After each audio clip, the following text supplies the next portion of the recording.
Manchester City have gotten the job done. They won the Premier League, and I just want to go over it in this video.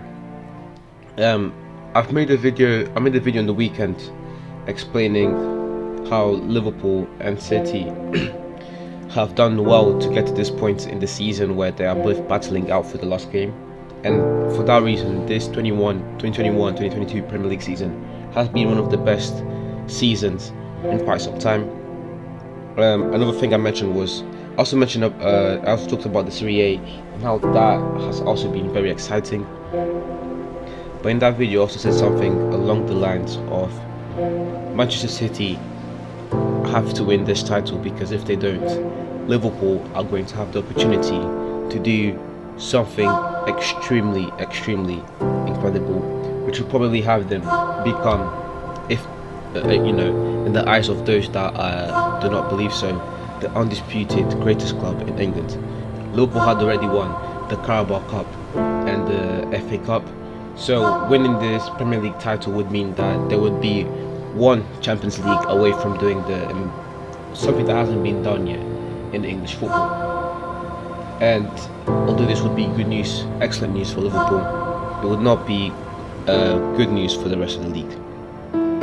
So it was a great game. In fact, that Manchester City against Aston Villa game, what an amazing comeback City had against Aston Villa to clinch the title.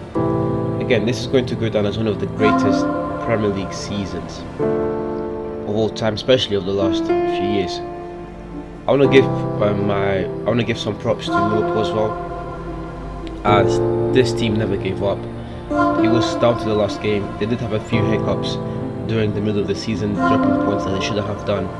But even then, the fact that they were 9 to 12 points behind City in Feb, Jan, and now for us to end the season in May, and then only being 1 point behind City is truly incredible.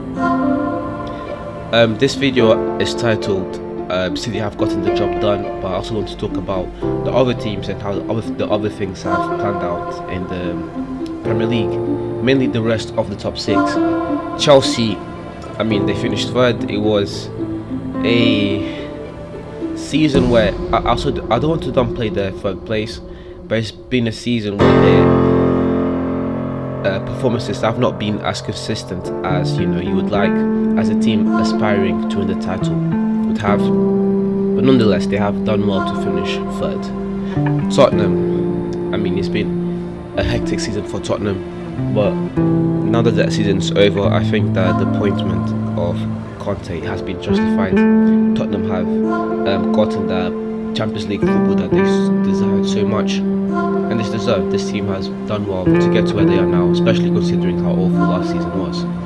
Arsenal are, in my opinion, one of the most improved teams in the Premier League.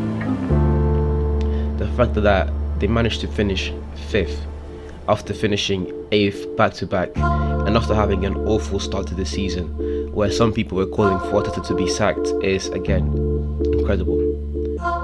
And then we come to Manchester United, who have had, I'll say, since Alex Ferguson left, this has to be either the most disappointing season we have had or the second most disappointing season. I think second most, because the most disappointing season has to be that first season of Moyes after Sir Alex left. But this comes right after it. The expectation at the beginning of the season, them making the signings that they needed to make in Varane and Sancho, and then also getting Ronaldo, and for them to finish where they are now is truly disappointing. Also, you think that United, they managed to finish second last season. Sure, there was a big gap between them and City, a gap of 12 points, but for them to finish second last season and to have a gap of 5 points to third place Liverpool, you could see that this team was trying to do something special, and this was the season to capitalize on that momentum. Again, the transfers that they had in the summer kind of translated that, but now that the season is over, you can see that this team just really disappointed to see where United ended up. But anyways, guys, I'll be talking more in depth on each individual team and what they have done right, what they have done wrong. And that's it for today, guys. Thank you very much for watching the video to the end. If you enjoyed the video, please leave a like and subscribe to the channel for game analysis, football history, individual performances, top 10s, etc. This is the beginning of something special, and it would mean the world to me if you subscribed, help me to grow this channel.